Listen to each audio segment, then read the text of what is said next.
What's up, guys? Back with the video with the Wave Blaster 1 video. I didn't really get to record much just because I'm teaching my buddy along the way with this ski, but kind of an update. Took the whole ski apart, took the motor out, took the midshaft, pressed a new carrier bearing housing on at my buddy's house, and then we split the bottom end of the motor, did crank seals, and while we were splitting it, found out that the top half of the case, where the flywheel is, was actually cracked. Put jibby weld just to get it kind of there. Still have to put another top layer. It's been cold, so I'm trying to do it slowly so it'll actually work. Put a new prop in this boat. We put a Hooker 1016 middle of the road. Put a new wear ring in there with a plastic sleeve, so it's got good tolerance. And then from there, we put the pump back in, aligned the mid shaft with the cold fusion tool, put the mid shaft back on. And then the next day, we came back at it with the motor, and what did we do? We took the E-box actually apart, removed the heat sink, just because when you're running boats a little bit hotter, you don't really need the heat sink. Heat sinks could go bad and throw your boat into a limp mode. So from there, we just removed that. Drilled the pump, tapped it for dual cooling also. It was already there, but since we're running a factory B pipe, we had the manifold tapped for dual cooling, and we also wanted to tap the head for dual cooling. So that's done. Cooling lines are hooked up from the pump all the way to bottom of the manifold.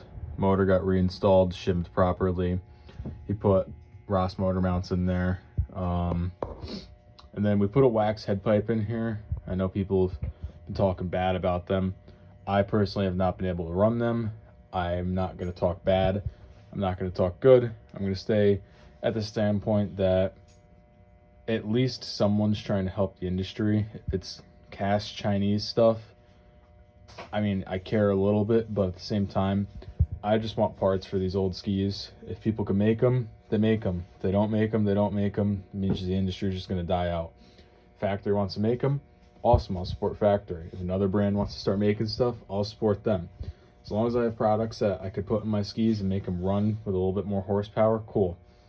I've never dynoed a motor. I'm not going to talk if these make more or less horsepower. As long as I can run a factory pipe, I'm happy. But with that being said, this ski, I don't have a flashlight, but it's already been ground out by someone else for a different pipe. So there's a crap load of clearance in here, so I didn't have to worry about that with this pipe, which was good. We made brackets to mount the B pipe, put some dampeners in there. Again, made a bracket up here. So the ski's coming along. Really, the only thing we have to do is he ordered some pissers for the side, took the stock ones out. So we're gonna finish putting some cooling lines. He ordered a TDR water box because his other one, it was in good condition. It was cracked. I told him, get an aftermarket water box. I know people complain about TDRs because they're loud. TDRs are just a little bit cheaper than Jet Maniacs. He's building this on a budget. I would have found a used one, but I couldn't. What else is left? I installed a Works intake grate on this 201. We have a Riva Groovy ride plate that I had to do some work to, but that's going to be installed soon.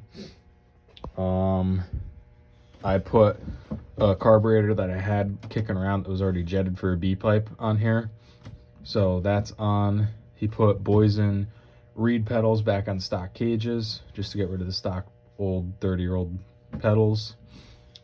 No timing advance in this motor, left it stock.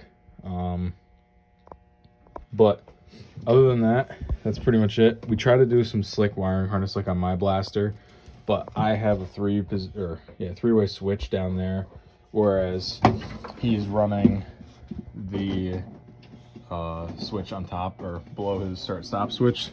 So it didn't come out as neat as we wanted at all, to be honest. I have wire loom I'm going to put around this to make it look a lot more presentable, but it didn't come out as nice as I intended, but it's still there.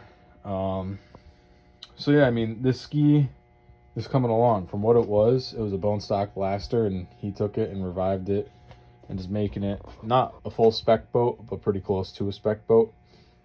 So I'm just hoping it treats him well. I know he does not care for the 61X. He wants to run a dual carb motor in this, so he's looking for a donor ski at some point. But this is where we're at for now. So when a couple of the miscellaneous parts come in, we should finish this off, and I'll have a video of it running. Not much more else to say. We really didn't come across any problems with this. It's just, like I said, been a slow build. I want to teach him as much as I can, so I don't have to work on the skis. I mean, I'm always going to be there and help him out, but you know what I'm getting at. If I could teach someone more and get him into the hobby, great. The only thing with this motor, the front mag bearing was growling when I took the crank seals out. It should be replaced soon, and that's why he's really on the hunt for a 62T. No reason to put a crank in this motor if he doesn't plan on keeping it. But that's pretty much it.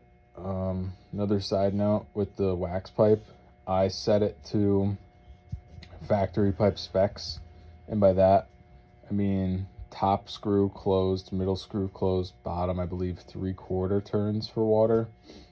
I don't know if it's going to run hot. I don't know if it's going to run cold.